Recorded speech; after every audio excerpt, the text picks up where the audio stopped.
I've lived on this dirt for 40 years, long before the developers rolled in and slapped down matchbook houses with mandatory beige siding. I never minded neighbors until the local homeowners association decided my county road was their personal turnaround spot. They crushed 3 of my mailboxes in 2 months and laughed in my face, so I decided to play their game. I didn't file a police report. I went to the scrapyard, and I built a monster. My grandfather bought this land in 1968. Back then, it was just 80 acres of scrub oak, cracked red clay, and stubborn prairie grass. Over the decades, the city bled outward. It happened slowly at first. A gas station popped up on the state highway. A strip mall sprouted 2 miles down the road. Then, the real estate developers arrived like a plague of locusts carrying blueprints. They bought out the old dairy pasture to the south. They bought the forested acreage to the east.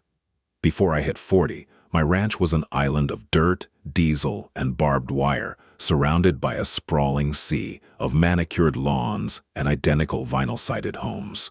They called the subdivision Oak Haven. There wasn't a single oak tree left after their bulldozers finished scraping away the topsoil.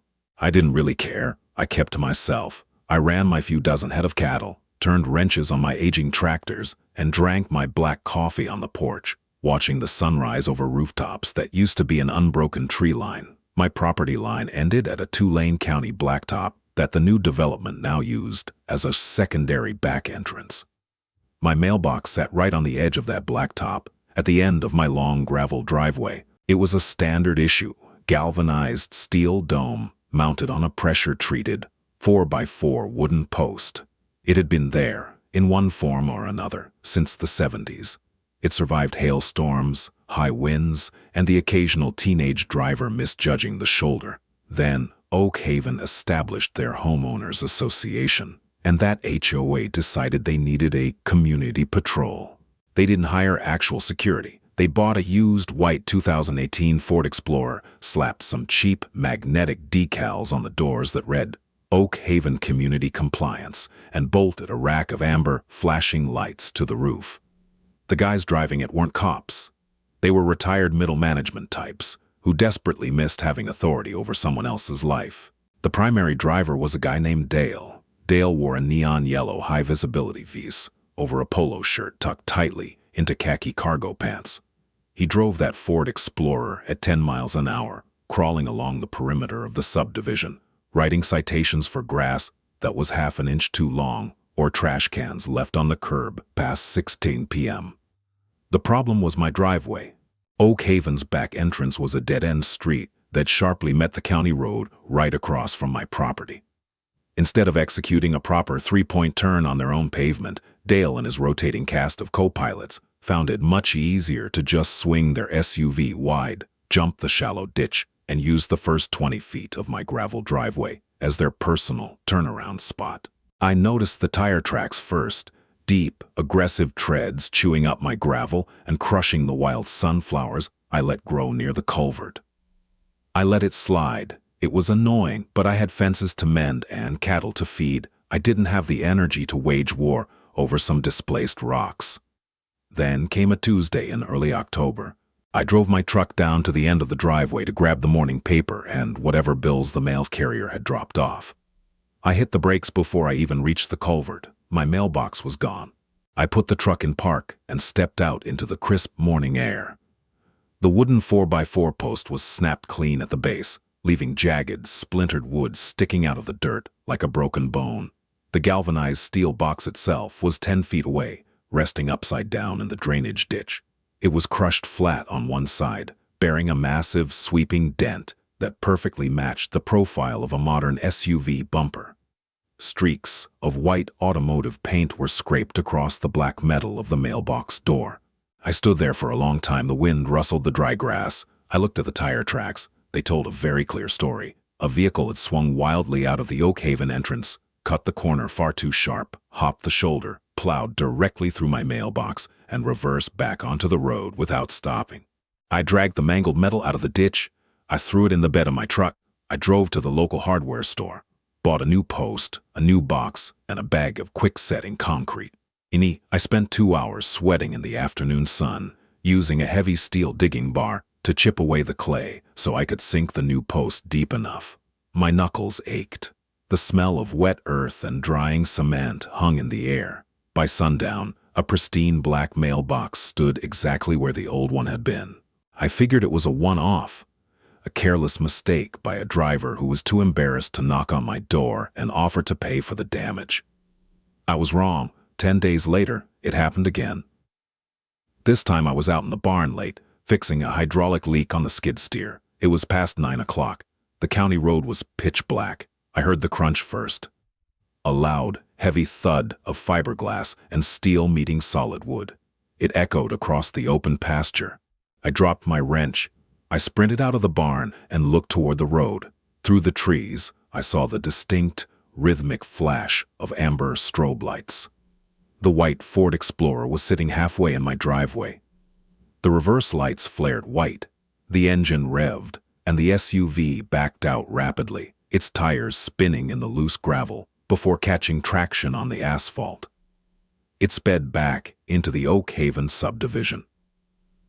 I hopped in my truck and drove down. Same scene, the new wooden posts snapped at the soil line, the new mailbox twisted and deformed lying in the dirt.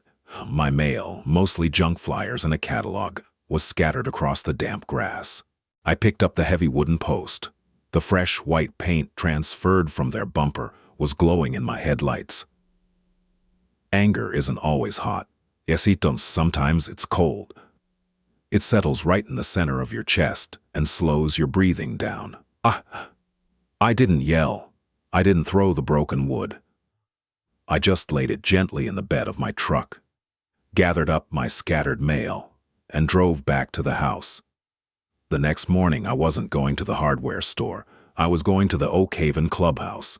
The Oak Haven Community Clubhouse smelled like cheap potpourri and chlorine from the indoor pool. The lobby was decorated in offensive shades of beige and gray, boasting faux leather chairs that no one ever actually sat in. I walked in wearing my work boots, carrying a heavy layer of ranch dust on my jeans. The receptionist at the front desk looked at me like I had just tracked manure onto her sterile carpets. "I need to speak to whoever is in charge of your security patrol," I said. My voice was level, but there was no warmth in it. She blinked, her hand hovering over a landline phone. "You mean the Community Compliance Committee?" "I mean the guys driving the white Ford with the amber lights, the ones who keep using my driveway for target practice." 10 minutes later, I was sitting across a glass-top desk from Craig. Craig was the HOA president. He wore a quarter-zip sweater, a gold watch that looked slightly too big for his wrist, and a perpetually condescending smile. Dale, the patrol driver, stood in the corner of the office, his arms crossed over his high-vis vest. "Look, Mr. Pendleton," Craig said, leaning back in his chair and steepling his fingers. "I understand you're frustrated about your mailbox, but you have to understand. Miller Road is a blind curve. Our compliance officers are working long hours to keep this neighborhood safe. Accidents happen in low-visibility conditions." "It's a straightaway," I said softly. "There's no curve for a quarter mile in either direction, and you didn't have an accident. You committed a hit and run." "Twice." Dale puffed out his chest from the corner. "Now wait a minute, you can't prove it was us. Lots of people drive on that road." I looked at Dale. "You left white Ford paint on my mailbox. Twice. Last night I watched you back out of my driveway with your amber lights flashing." "Could have been a tow truck." Dale deflected, his face flushing red. "I'm not here for a debate," I said, turning my attention back to Craig. "I want you to pay for the materials to replace the 2 mailboxes your guys destroyed. It's $80, and I want you to tell your patrol to stop using my property to turn around. Use your own streets." Craig sighed, a deeply patronizing sound. He opened a manila folder on his desk, glanced at a single penny of paper, and closed it. "Unfortunately, HOA funds are strictly earmarked. We cannot authorize payouts for alleged property damage occurring outside the subdivision boundaries without a police report establishing definitive fault. If you feel a crime has been committed, I suggest you contact the county sheriff."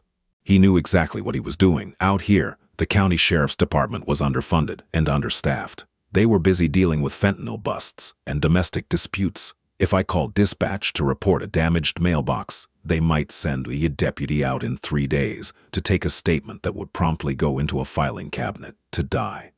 Craig knew I had no leverage. He was daring me to waste my time. "You're really going to stonewall over $80? I asked. "We are simply following the bylaws," Craig smiled. "Have a good day, sir." I stood up. I didn't say another word. I walked out of the clubhouse, the silence in the room heavy behind me. I replaced the mailbox again that afternoon, third time in a month. This time I didn't bother with a nice wooden post. I used a cheap steel U-channel fence post and bolted a flimsy plastic mailbox to the top of it. I knew it wasn't going to last. I was just putting a target back up. It took them less than a week. A heavy autumn rainstorm rolled in on a Thursday. It rained sideways, turning the clay on my ranch into a slick, heavy paste. The wind howled through the eaves of my house. I woke up on Friday morning to gray skies and a yard full of puddles. I put on my raincoat and walked down the driveway. I already knew what I was going to find. The plastic mailbox was shattered into dozens of jagged black pieces, scattered across the wet asphalt of the county road. The steel fence post was bent flush with the ground, pushed deep into the mud by the weight of a heavy vehicle tire. But this time it was worse. The mail carrier had already come by the previous afternoon before the hit. My mail was everywhere. The heavy rain had turned envelopes to mush. A property tax bill was floating in the drainage ditch, the ink completely blurred out. A birthday card from my sister in Montana was trampled into the gravel, bearing the distinct muddy imprint of a Firestone all-season tire. This wasn't just a careless driver cutting a corner too tight anymore.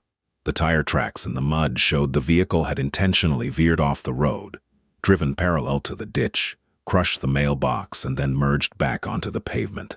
It was deliberate. It was a message. Dale and Craig were letting me know that they owned the road, and there wasn't a damn thing an old rancher could do about it. I stood in the freezing rain, holding the ruined birthday card in my dirty, calloused hands.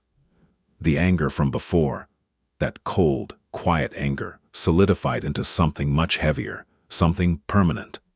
I didn't call the sheriff. I didn't drive back to the HOA clubhouse to yell at Craig.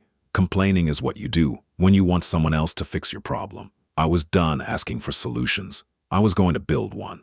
I walked back up to the barn. I turned on the overhead fluorescent lights. They hummed and flickered, casting a harsh glare over my welding rig, my drill press, and the racks of scrap metal I'd accumulated over 40 years.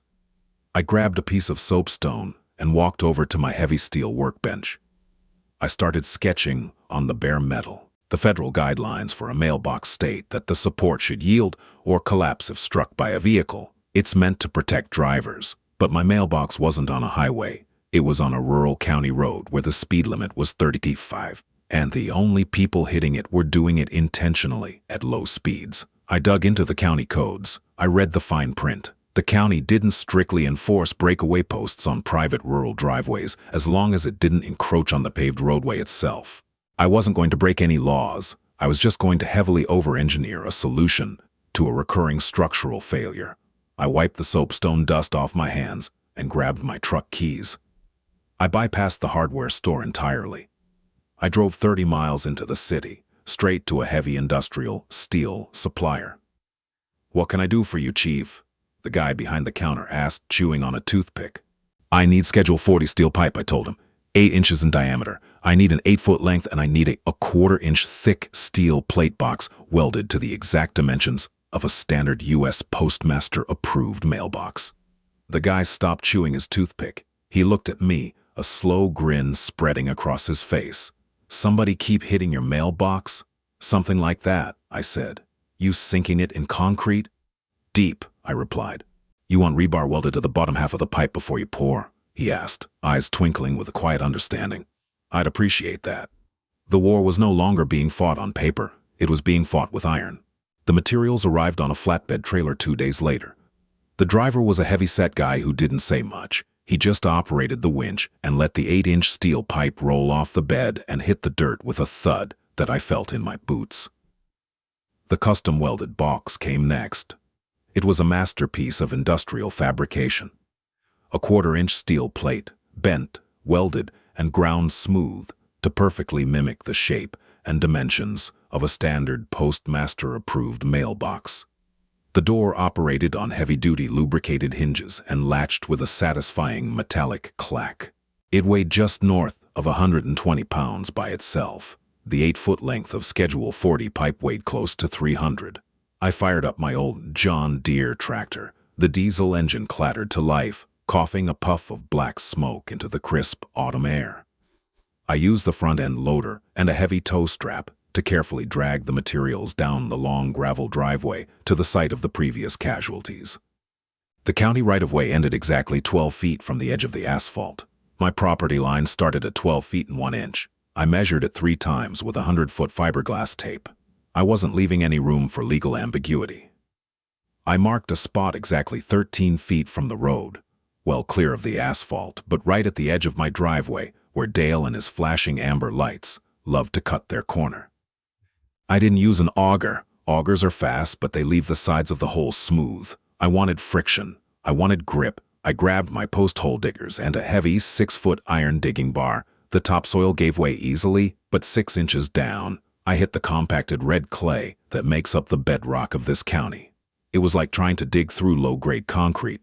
I spent 4 hours driving the heavy iron bar down, chipping away the clay and scooping out the loose dirt.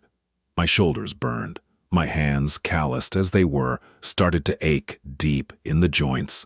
Sweat stung my eyes despite the chill in the air. I dug down 4 feet.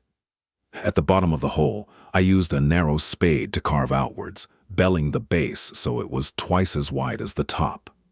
When the concrete cured in a bell shape, the only way to pull it out of the ground would be to take a 4-foot chunk of the earth's crust with it. I used the tractor to hoist the massive steel pipe upright and lower it into the hole. It slid down with a heavy scrape against the dirt walls. I dropped a level on the side, nudging the iron column until the bubble sat perfectly dead center. Then came the concrete. I didn't buy standard fence post mix. I bought industrial-grade, high-early strength structural concrete, the kind they use to pour bridge footings. I dragged a heavy plastic mixing tub out of the barn and ran a garden hose down the drive. Bag after bag, I mixed it by hand with a heavy hoe. The wet, gritty smell of curing cement filled the air. I poured the thick gray sludge down the hole, tamping it with a scrap piece of 2x4 to force the air bubbles out. I packed it tight against the steel and the jagged clay walls. It took 18 80-pound bags to fill the hole flush with the surrounding grade. I left the pipe to cure for 3 days.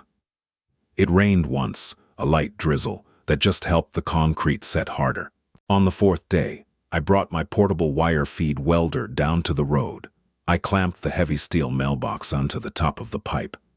I spent an hour laying a thick, continuous bead of weld all the way around the joint, fusing the 1/4-inch plate directly to the heavy wall pipe. The electric arc hissed and spit, throwing a shower of bright orange sparks across the gravel. When the metal cooled, I took an angle grinder and smoothed the welds. I wiped the whole assembly down with acetone to strip the machining oil. Finally, I applied 3 coats of flat black rust-preventative enamel. I stepped back and looked at it. It was perfect. From 5 feet away, it looked exactly like a cheap hardware store mailbox sitting on a slightly thick black metal pole. You couldn't tell that the walls were a 1/4 inch thick. You couldn't tell that the pole was anchored in nearly 1,500 pounds of structural concrete. It was a ghost, an optical illusion hiding an immovable object. I added one final touch. I climbed up the utility pole, sitting about 20 yards back on my property line. I mounted a small, battery-operated trail camera behind a cluster of transformer wires, aiming the lens squarely at the new mailbox. It was motion-activated and equipped with infrared for night vision. The trap was set. Now, all I had to do was wait for the mice to get hungry. I didn't change my routine. I fed the cattle, fixed fences, and drank my coffee on the porch. I watched the white Ford Explorer crawl around the perimeter of Oak Haven, its amber lights flashing against the vinyl siding. Dale was still on patrol. I saw him write a ticket for a pickup truck parked with one tire on the grass. I saw him stop and lecture a teenager on a skateboard. He was feeling bold. The lack of consequences from our last encounter had emboldened him. A week passed, then 2. I started to wonder if maybe they had finally decided to use the pavement to turn around. The new mailbox remained untouched. I collected my mail every afternoon, the heavy steel door shutting with a solid, echoing thud that gave me a deep sense of satisfaction. But patience is the currency of the rancher. We wait months for rain. We wait years for calves to mature. Waiting for a bored man in a white SUV to make a mistake was nothing. It happened on a Tuesday night, right around 11 o'clock. The weather had turned bitterly cold. A thick frost was already settling on the pasture grass, turning the fields silver under a bright, waxing moon. I was sitting in my living room, reading a paperback novel by the warmth of a cast-iron wood stove. The house was dead quiet. My phone buzzed on the side table. It was a notification from the trail camera app. Motion detected at 11:04 p.m. I set my book down. I didn't rush. I pulled up the live feed on my phone screen. The black and white infrared video buffered for a second. Before the image sharpened, there it was, the white 2018 Ford Explorer. It was rolling slowly down the dead-end street of Oak Haven's back entrance, heading straight for the county road. The amber strobe lights were pulsing rhythmically on the roof. I watched the screen as the SUV reached the stop sign. It didn't stop. It rolled right through the intersection. The driver, I could faintly make out the shape of a high-vis vest in the front seat, cranked the steering wheel hard to the right. He was going for his usual maneuver. Swing wide, jump the shallow ditch, clip the corner of my driveway, and loop back around. Only this time, he was coming in a little faster than usual. Maybe he was in a hurry. Maybe he was just arrogant. He aimed the heavy front bumper of the Ford Explorer directly at the black mailbox sitting in the shadows. He didn't even tap the brakes. I heard the impact from inside my house. It wasn't a crunch. It wasn't the hollow metallic crumple of thin sheet metal yielding to fiberglass. It was a deafening, bone-jarring clang, a heavy, resonant gong of absolute kinetic denial. Even through the closed windows, the sound echoed across the frozen pasture. On the silent video feed, the front of the Ford Explorer violently stopped moving forward. The rear wheels actually lifted 3 inches off the asphalt as the vehicle's momentum was instantly transferred into the immovable steel column. The SUV bounced back, a harsh mechanical shudder rippling through its entire frame. I stood up, slid my feet into my heavy work boots, grabbed a high-lumen flashlight off the kitchen counter, and put on a heavy canvas jacket. I walked out the front door and down the long, dark gravel driveway. The cold air burned my lungs. By the time I got halfway down the drive, I could hear the hissing. A thick cloud of steam was billowing out from under the crumpled hood of the Ford Explorer, glowing bright white in the glare of the SUV's headlights. The vehicle was resting at an awkward angle, half in the ditch and half on my gravel. I clicked my flashlight on, sweeping the beam across the scene. The heavy steel mailbox was completely unfazed. It hadn't budged a single fraction of an inch. A small patch of flat black paint had chipped off, revealing the raw, shiny steel underneath. The Ford Explorer was devastated. The heavy-duty plastic bumper was completely shattered. Pieces of white fiberglass scattered across the ditch like broken teeth. The steel crossmember behind the bumper was violently caved in, wrapped around the shape of the 8-inch pipe. The radiator was ruptured, vomiting bright green coolant all over my driveway. The hood was buckled upward into an aggressive V shape, the latch completely destroyed. The driver's side door shoved open with a horrible, metallic, groaning sound. Dale stumbled out. He wasn't wearing his seatbelt. He was rubbing his forehead, looking completely disoriented. His neon yellow high-vis vest looked ridiculous in the steam and the cold moonlight. He looked at the front of his vehicle, then he looked at the mailbox, then he saw my flashlight approaching. "What the hell did you do?" Dale yelled, his voice cracking with panic and adrenaline. I stopped 10 feet away. I didn't raise my voice. "Looks like you hit my mailbox, Dale. You put a concrete pillar in the ground." He pointed a trembling finger at the black steel structure. "You trapped me. This is illegal. You ruined my truck." "It's an 8-inch steel pipe set in concrete," I corrected him mildly. "And it's placed exactly 13 feet from the edge of the county road. well entirely on my private property. It complies with all local setback ordinances. The real question is, what was your vehicle doing 13 feet off the roadway? Dale stared at me, his mouth opening and closing like a landed bass. The reality of his situation was slowly piercing through the shock of the impact. I was turning around, he stammered. By driving through my mailbox, I said. Again, only this time the mailbox hit back. I'm calling the police. Dale fumbled for his cell phone, his hand shaking so badly, he nearly dropped it in the freezing gravel. You're going to pay for this. This is a hazard. Call them, I offered, crossing my arms over my chest, letting the beam of my flashlight rest on the pool of neon green radiator fluid expanding across the dirt. Dispatch will probably send a deputy out in about an hour. You can explain to him why you lost control of your vehicle on a clear, dry night, left the county right-of-way, trespassed on a private driveway, and collided with a stationary object at 20 miles an hour.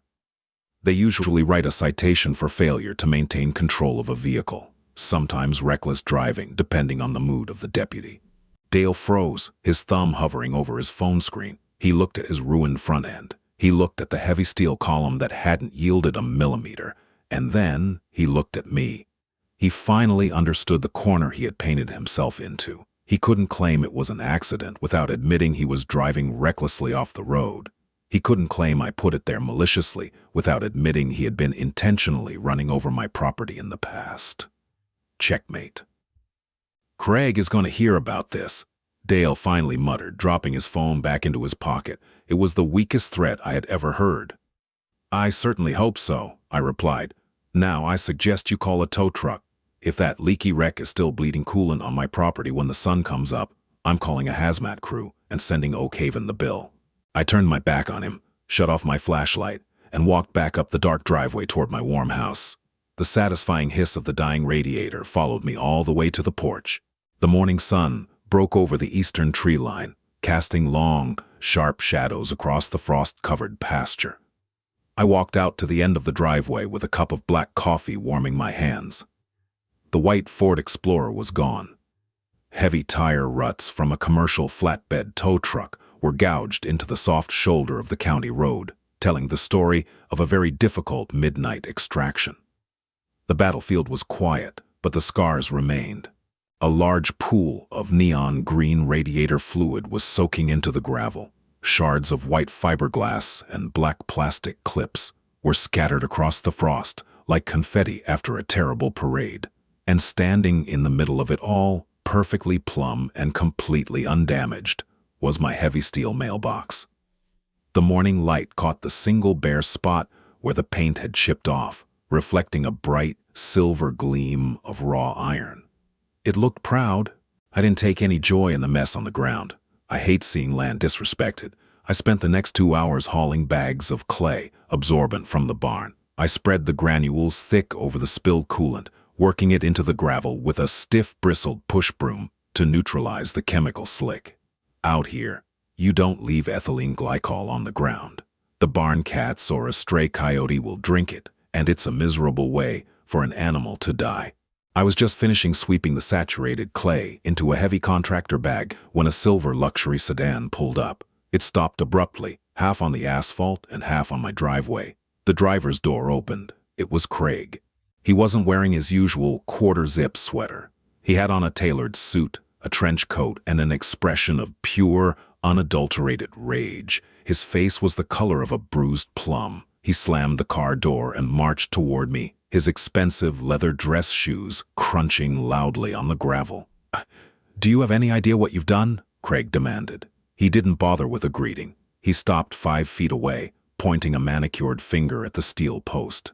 I leaned my chin on the handle of my push broom. "I cleaned up the hazardous waste your security guard bled all over my property. That's what I've done this morning. I should be sending Oak Haven the invoice for the absorbent clay and my labor." "You built a booby trap," Craig's voice cracked. He was losing his carefully maintained corporate composure. "That is an illegal, unapproved fortification. You destroyed a $12,000 community vehicle. The radiator is crushed, the engine block is cracked, and the frame is bent. It's totaled, Pendleton, totaled, and you are going to pay for every single cent of it." He reached into the inner pocket of his trench coat and pulled out a crisp, white envelope. He shoved it toward my chest. I didn't reach for it. I just let it fall to the dirt between us. "What's that?" I asked mildly. "That is a formal demand letter from the Oak Haven Homeowners Association Legal Counsel." Craig spat. "You have 30 days to remit payment for the replacement value of the vehicle, plus the towing fees, or we will place a lien on your property and drag you into civil court. We will bury you in legal fees, old man. You don't get to act like a vigilante just because you don't like progress." I looked down at the envelope resting in the dirt, then back up at Craig. I felt a familiar, quiet calm settle over me. It was the same calm I felt when I was dealing with a stubborn, aggressive bull in the sorting pen. "Wait, you don't yell at it. You just make sure the gate is shut, and you let it wear itself out against the iron." "You're making a lot of assumptions, Craig," I said, my voice barely above a conversational murmur. "First, you assume that structure is illegal. It's not. I checked the county codes. As long as it is placed entirely outside the county right-of-way, which ends 12 feet from the asphalt, I can build a mailbox out of titanium if I want to. Mine is 13 feet back. I measured it. You can hire a surveyor if you want to waste more of your community's funds." Craig scoffed, a harsh, dismissive sound. "That doesn't give you the right to maliciously construct a hazard designed to damage a vehicle." "I didn't design it to damage anything," I corrected him. "I designed it to stop falling over. You guys knocked down 3 of my mailboxes in a single month. I simply engineered a permanent solution to a recurring structural failure. I can't help it if your driver decided to illegally leave the roadway, trespass onto my land, and ram into a stationary object." "He was conducting a routine turn," Craig yelled. "He was trespassing," I replied flatly, "and committing property damage. The only reason his truck is ruined is because he was driving where he wasn't supposed to be, doing what he wasn't supposed to do." Again. Craig's eyes narrowed. He crossed his arms, adopting a stance he probably used in boardrooms to intimidate junior executives. "You can't prove a damn thing about those previous mailboxes. That's entirely circumstantial. But I have a destroyed vehicle, parked at a tow yard, with black paint transferred onto the bumper, and your illegal pillar standing right here. A judge is going to look at this and see a bitter old rancher who deliberately set a trap." I smiled. I couldn't help it. It was a small, tight smile, but it made Craig falter for a split second. "What? I'm glad you brought up proof," I said. I turned around and pointed up at the wooden utility pole sitting 20 yards back in the pasture. It was tall, weathered, and covered in peeling bark. "You see that cluster of transformers up there?" I asked. Craig squinted against the morning sun, his brow furrowing. "What about them?" "Look about 2 feet below the bottom wire, right behind the crossarm." He shaded his eyes. I watched the exact moment his brain processed the small, camouflage-patterned box strapped to the wood. I watched the blood drain out of his face, leaving him a pale, sickly shade of gray. "That's a motion-activated trail camera with infrared night vision," I explained, keeping my tone helpful and informative. "It's been recording 24 hours a day, 7 days a week. It caught Dale running over my plastic mailbox in the rain 2 weeks ago, and it caught him beautifully last night. It captured him blowing through the stop sign, intentionally steering off the road and accelerating directly into my property. No brakes, just pure entitlement." Craig stared at the pole. He didn't say a word. The silence stretched out, broken only by the distant hum of traffic on the highway miles away. "So," I continued, picking up my push broom, "you can take that demand letter back to your HOA board. You can show them the footage. I'll gladly email you a copy. And then you can explain to the residents of Oak Haven why their HOA dues are going up next year to cover a totaled Ford Explorer, a hazmat cleanup bill from me, and the reckless driving citations your boy Dale is about to catch." Craig looked down at the envelope in the dirt. He didn't pick it up. He turned on his heel, walked back to his silver sedan, got in, and drove away. What? He didn't peel out. He drove very, very slowly. I picked up the envelope, tossed it into the trash bag with the saturated clay, and went back to work. I fully expected the matter to die right there. A smart man realizes when he's walked into a buzzsaw and steps back. But Craig wasn't a smart man. He was a proud man. And proud men with a tiny bit of perceived power will double down on a bad hand, just to avoid admitting defeat. 2 days later, on a Thursday afternoon, a county sheriff's cruiser came rolling slowly down my driveway. I was in the barn, rebuilding the carburetor on a chainsaw. I wiped the grease off my hands with a red shop rag, and walked out into the sunlight. The cruiser parked near the house. A deputy stepped out, adjusting his duty belt. It was Deputy Carter. Carter was a good kid. He grew up on a farm a few miles north of here. He knew the difference between a crescent wrench and a socket set, which made him all right in my book. We had spoken a few times over the years, mostly when he was looking for stray cattle that had wandered near the highway. "Afternoon, Mr. Pendleton," Carter called out, taking off his sunglasses. "Afternoon, Carter," I replied, tossing the rag onto a barrel. "What brings you all the way out to the Dust Bowl?" "Someone leave a gate unlatched again?" He sighed, shaking his head. He looked tired. "No, sir, nothing like that. I actually have to come talk to you about a formal complaint filed by the Oak Haven Homeowners Association. It concerns your mailbox." I chuckled, leaning against the wooden frame of the barn door. "Let me guess. Craig went down to the station." "He did," Carter said, pulling a small notepad out of his breast pocket. "He was quite animated. He claims you intentionally constructed a hazardous barrier on a public roadway with the express intent of damaging community property and endangering life. He wants you cited for criminal mischief, reckless endangerment, and destruction of property." "Those are some big words for a guy who lives in a house made of plastic siding," I noted.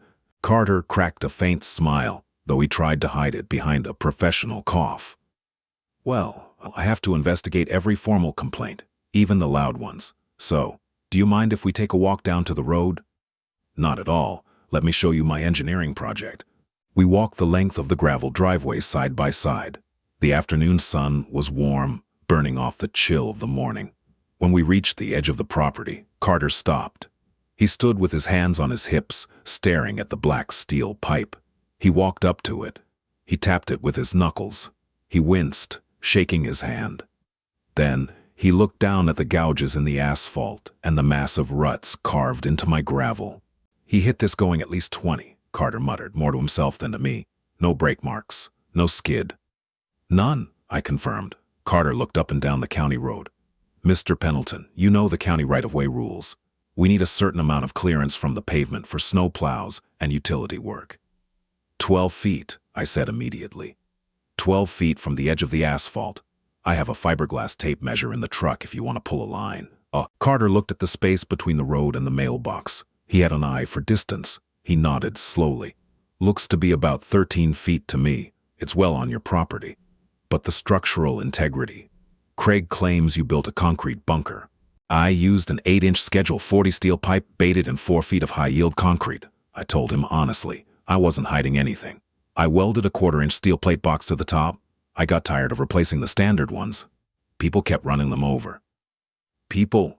Carter asked, raising an eyebrow. "Well, one specific vehicle, actually." I pulled my smartphone out of my pocket. I opened the trail camera app and pulled up the archived footage. I handed the phone to the deputy. Carter watched the screen. He watched the white Ford Explorer roll through the stop sign. He watched the amber lights flash. He watched the deliberate turn of the wheel, the aggressive acceleration, and the violent, abrupt halt as the truck met the immovable object. He watched it twice, then he handed the phone back. "Mr. Pendleton," Carter said, his voice completely flat. "Can you email me that file?" "I surely can."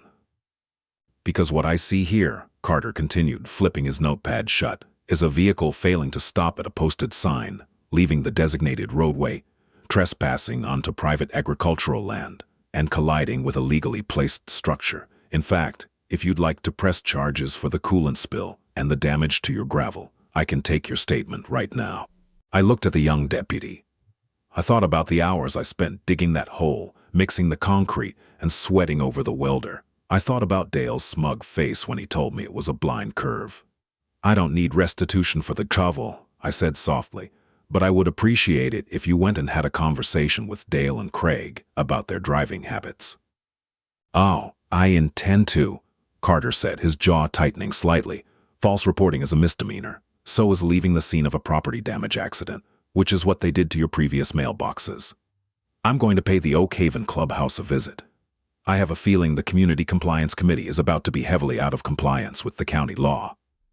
Carter turned and walked back to his cruiser. He got in, fired up the engine, and rolled down the window. "Nice mailbox, by the way," he called out over the idling engine. "Sturdy." "It holds the letters," I replied. I watched the sheriff's cruiser pull out of my driveway, turn left onto the county road, and slowly drive through the front entrance of the Oak Haven subdivision.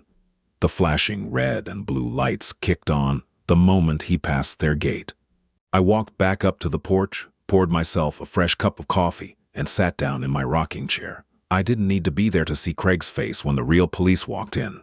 I could just imagine it, and sometimes, knowing a bully is finally getting his teeth kicked in by reality is all the closure a man really needs. Word travels fast when you live next to an anthill. Oak Haven was exactly that. 300 identical homes packed shoulder to shoulder, filled with people who had too much equity and not nearly enough hobbies. I didn't have to go looking for the fallout of Deputy Carter's visit. The news found its way down my gravel driveway about 10 days later. By then, November had bled into December. The frost stopped melting in the afternoons, leaving the pasture grass perpetually silver and brittle. I was out near the front fence line, using a pair of heavy fencing pliers to tighten a slack strand of barbed wire. The cold wind bit at the exposed skin on my neck. A man walked down the edge of the county road. He wasn't wearing a neon high-vis vest. He wore a faded Carhartt jacket and a worn-out baseball cap, and he had a heavily panting golden retriever pulling at the end of a nylon leash. He stopped when he reached my driveway. He didn't cross the property line. He just stood near the black steel mailbox, looking at it with a profound sense of awe. I hooked my pliers onto my belt and walked over. "Sturdy piece of work," the man said. He stuck out a heavy, calloused hand. "I'm Arthur. I live about 3 streets deep into the subdivision." I shook his hand. It felt like leather. "Pendleton. You lost Arthur?" "Not exactly." He chuckled, a deep, raspy sound that turned into a cloud of white vapor in the freezing air. "I actually walked out here to say thank you. Half the neighborhood has been taking walks down this road just to look at the thing that finally broke Craig." I leaned against a wooden fence post. "Is that right?" "Oh, you didn't hear?" Arthur smiled, his eyes crinkling at the corners. "We had an emergency HOA meeting on Tuesday night. Mandatory attendance. They packed us into the clubhouse like cordwood. Craig stood up at the front with a microphone and tried to tell us that we needed to approve a special assessment fee. $400 per household, payable by the end of the year. I did the math in my head. 300 homes, $400 a pop, 120 grand. That's a hell of a bill for a busted radiator." "It wasn't just the truck," Arthur explained, letting his dog sniff the base of the steel column. "The HOA's insurance policy denied the claim on the Ford Explorer. Turns out commercial policies don't cover vehicles that are actively engaged in criminal trespass and reckless driving. Who knew? So the truck is a total loss, and they still owe the bank on the auto loan. On top of that, the towing company charged them a hazardous recovery fee, and your buddy Deputy Carter handed out a few parting gifts." "I figured Carter would follow through," I said. "Follow through is an understatement," Arthur laughed. "Dale got cited for reckless driving, failure to maintain lane, and leaving the scene of an accident for the previous mailboxes. Craig got slapped with a misdemeanor for filing a false police report. He tried to lie to a deputy's face about you building a booby trap on a public road. Carter had the county surveyor's office verify the property line. When Craig found out he was facing fines and potential jail time, he hired a defense attorney using HOA funds." I shook my head. The sheer arrogance of it was staggering. Let me guess, the neighborhood didn't want to foot the bill for his lawyer. "It was a bloodbath, Pendleton. I've lived in Oak Haven for 5 years, and I've never seen old ladies curse like that. We voted to dissolve the Community Compliance Committee on the spot. Craig was forced to resign as president. He's actually putting his house on the market next spring. He can't show his face at the community pool anymore." Arthur reached into the deep pocket of his canvas coat. He pulled out a slightly battered, unopened can of cheap domestic beer. He set it carefully on top of my flat black mailbox. "A peace offering," Arthur said. "From the sane people trapped behind those beige walls. We're not all bad. Some of us just wanted a yard for the dog." I looked at the can of beer, then at Arthur. For the first time in months, the tight, heavy knot in my chest loosened. I appreciate that, Arthur. You're welcome to walk your dog down this road anytime. Just stay out of the ditch. We talked for another 10 minutes before the cold forced him to turn back toward the subdivision. I watched him walk away, the golden retriever trotting happily beside him. I picked up the cold can of beer, cracked the tab, and took a long sip. It tasted like cheap barley in victory. The rest of the winter came on hard. We got 3 feet of snow in January. The county plows ran up and down the road at all hours of the night, throwing heavy walls of dirty slush and ice into the ditches. A few times, a careless plow driver clipped the edge of my driveway. But they never hit the mailbox. The black steel column stood completely unfazed against the elements, an unyielding monument to the simple concept of boundaries. The white Ford Explorer never returned. The flashing amber lights disappeared from the night. I went back to my quiet life. I turned wrenches on my aging tractors, fed my cattle in the biting cold, and drank my black coffee on the porch. Sometimes late at night, I'll hear a car engine revving on the county road. I'll hear tires crunch on the gravel at the end of my drive. I don't rush to the window anymore. I don't pull up the trail camera app on my phone. I just sit by the warmth of my wood stove, listening to the silence of the house, waiting for a metallic clang that never comes. They use the pavement now. Funny how quickly people learn to respect the line when the line finally learns how to hit back. If you've ever had to deal with an overstepping HOA, a power-hungry neighbor, or anyone who mistakes your quiet patience for weakness, then you know exactly why I built that steel monolith. Sometimes you can't argue with entitlement. You just have to pour a heavy concrete foundation and let them crash right into reality. If you enjoyed watching Dale and Craig learn the hard way about property lines and kinetic energy, smash that like button and share this video with someone who hates their HOA as much as I do. Drop a comment below letting me know the craziest thing a neighborhood association has ever tried to pull on you, and make sure you're subscribed for more stories from the ranch. Until next time, keep your fences strong and your concrete deep.